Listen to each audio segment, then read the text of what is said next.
Lo que ha pasado ayer con Morgan Quero es una vergüenza que esa persona siga como ministro de Educación en este país. Ni una hora debió permanecer después de llamar ratas. Rata les dijo a los peruanos que, equivocados o no, participando o no en la protesta, murieron.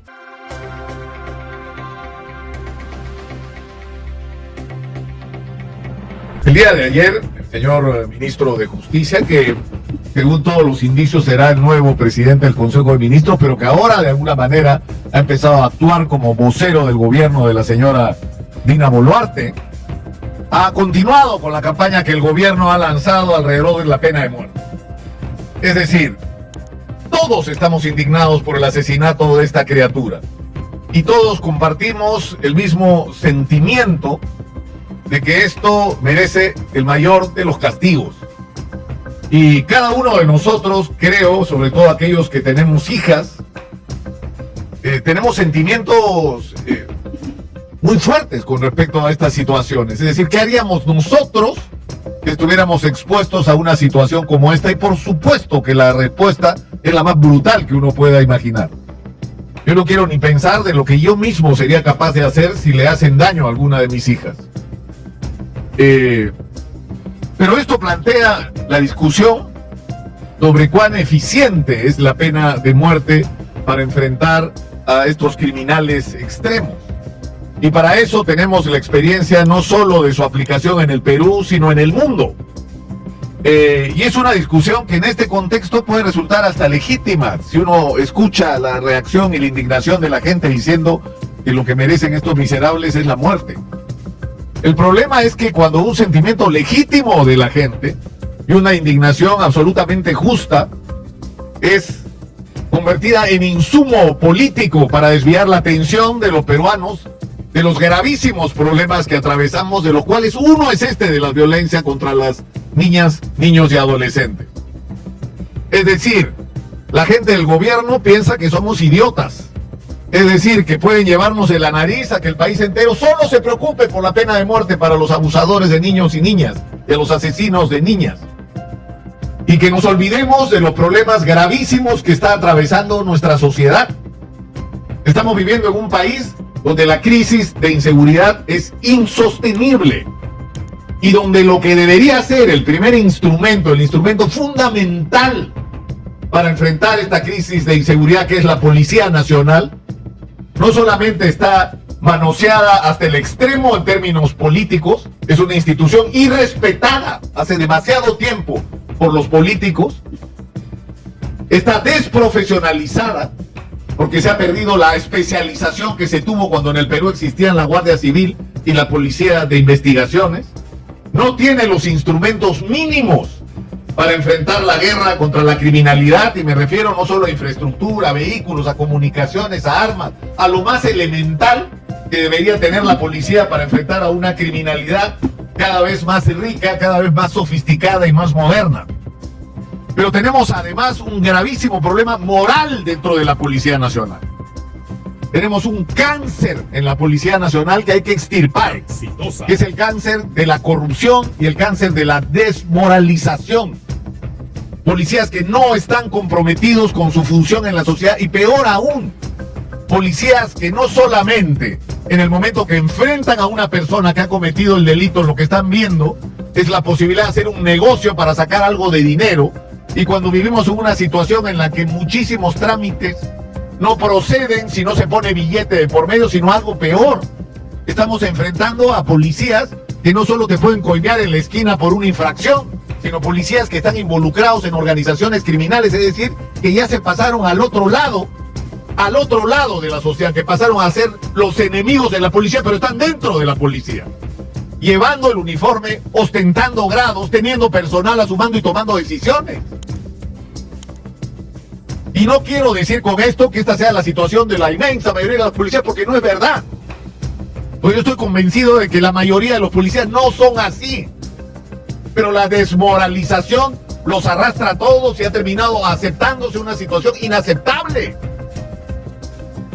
Entonces, en vez de estar discutiendo esto, en vez de estar convocando a asambleas en todo el país para discutir la crisis de inseguridad en cada lugar que tiene características precisas y propias, y tratar de articular en cada lugar estrategias que permitan enfrentar juntos a la criminalidad, arrinconarla y derrotarla.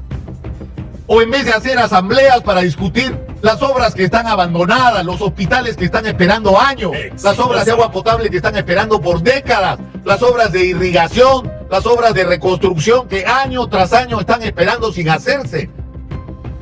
Cuando las consecuencias de esta inacción las paga cada año la gente, que pasa del extremo de la sequía a la inundación.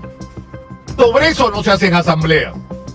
Sobre la situación económica que está viviendo la inmensa mayoría de peruanos que son emprendedores y a los que hemos definido como informales. Es gente con una resiliencia extraordinaria porque no se rinde ante la adversidad y cada día se levanta para ver cómo hace para darle de comer a su familia y que no tienen acceso al crédito, no tienen acceso a trabajos dignos. Sobre ese tema no se hacen asambleas. Los señores del gobierno quieren que hagamos asambleas en todo el país para discutir si le aplicamos la pena de muerte y nos olvida a los violadores y a los asesinos de niños, nos olvidemos de todos nuestros otros problemas. Y yo les digo, ¿quieren hacer asamblea? Hagamos pues las asambleas. Pero abramos la agenda. Abramos la agenda. ¿Quieren hablar de pena de muerte? Hablemos pues de pena de muerte. ¿Y qué tal si introducimos en la agenda esas asambleas y del referéndum que quieren proponer? Que se incluya en la lista de los sujetos probables de pena de muerte a los políticos corruptos. ¿Quieren discutir eso? Vamos a las asambleas a discutir qué opina la gente, que a los políticos que nos han robado estas décadas no habría que fusilarlos, como en China y como en otros países que mucha gente admira por su éxito económico. Introduzcamos ese tema en la discusión o pongamos a discusión si la gente quiere que este gobierno y este Congreso sigan. ¿Qué tal? ¿Qué tal si hacemos asamblea y un referéndum y le preguntamos a la gente si lo que quieren es que se vayan todos? ¿Qué le parece? Si nos ponemos democráticos, pues nos ponemos democráticos completo.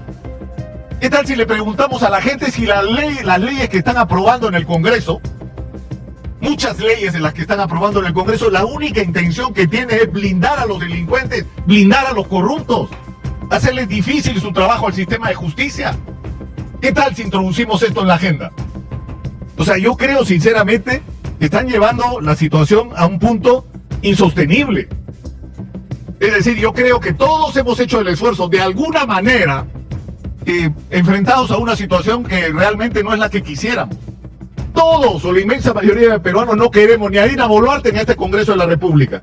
Si pudiéramos hacerlo hace rato que no estarían ahí. Nuestro problema, ¿saben qué? ¿Cuál es? Lo que les salva la vida, que no tenemos por quién reemplazarlo. O sí, o sí. O si enfrentados a una situación de crisis, esto no obliga a los actores políticos actuales a actuar con un mínimo de responsabilidad, a unirse alrededor de proyectos comunes de largo plazo para el país y al compromiso todos juntos de que sea cual sea el resultado de la siguiente elección, todos lo vamos a aceptar y vamos a entender que somos un país fraccionado que necesita encuentros, que somos un país polarizado que necesita reconciliarse y que eso solamente va a ser posible si cambiamos la agenda tóxica del odio y del envenenamiento y ponemos por delante el interés del país, el interés de todos juntos. Porque cuando hablamos de cambiarle la vida no discutimos de cuál es la ideología exitosa para que uno tenga derecho al agua potable, para que uno tenga derecho a una vivienda digna, tengan derecho a acceso al crédito, tengan derecho al progreso, tengan derecho a una educación de calidad, a una atención de salud de calidad. Ahí no tiene que haber ideología, en eso tenemos que estar juntos para discutir qué hacemos con el puerto de Chancay y la creación de una zona económica especial. Por Dios, ¿qué ideología tiene eso? Cuando vemos lo que está pasando en el campo, que está parado después de la experiencia extraordinaria que hemos tenido con la agroexportación, ¿por qué no podemos ser capaces de ponernos de acuerdo de reimpulsar el desarrollo de la agricultura de exportación, que es un enorme potencial en el Perú? Corrigiendo, por supuesto, todo aquello que se hizo mal y mejorándolo y sobre todo incorporando a los pequeños agricultores. ¿Qué ideología, por Dios, tiene eso? Es decir, yo creo sinceramente que en vez de tratar de entenderse con la sociedad, en vez de escuchar a la sociedad, el gobierno sigue una postura de confrontación. Y yo no sé hasta dónde va a llegar el límite de la tolerancia nacional. Sinceramente, nos agravian casi cada día con sus acciones. Y yo creo que nuestra paciencia tiene un límite. Y tienen que recibir el mensaje. Lo que ha pasado ayer con Morgan Quero Es una vergüenza que esa persona siga como ministro de Educación en este país. Ni una hora debió permanecer después de llamar ratas. Rata, les dijo a los peruanos que, equivocados o no, participando o no en la protesta, murieron. Según Amnistía Internacional, de los 19 casos, creo que son los que ellos pudieron examinar minuciosamente, ninguno de esas muertes fue justificada y podrían considerarse ejecuciones extrajudiciales, porque se disparó sobre personas desarmadas que no significaban ninguna amenaza para la autoridad en términos reales, algunas de las cuales ni siquiera participaban en las protestas.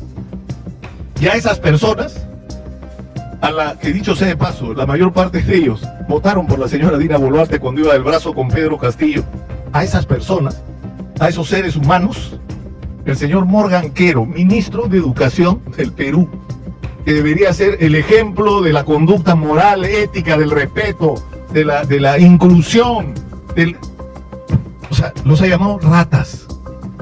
Esto es una señal, sinceramente, de un nivel de descomposición que no sé hasta cuándo vamos a tolerar. Soy Nicolás Lucar, esto es Hablemos Claro, estamos en Exitosa, la voz que integra el Perú, 95.5 de la FM en Lima, canal 34 de Movilidad.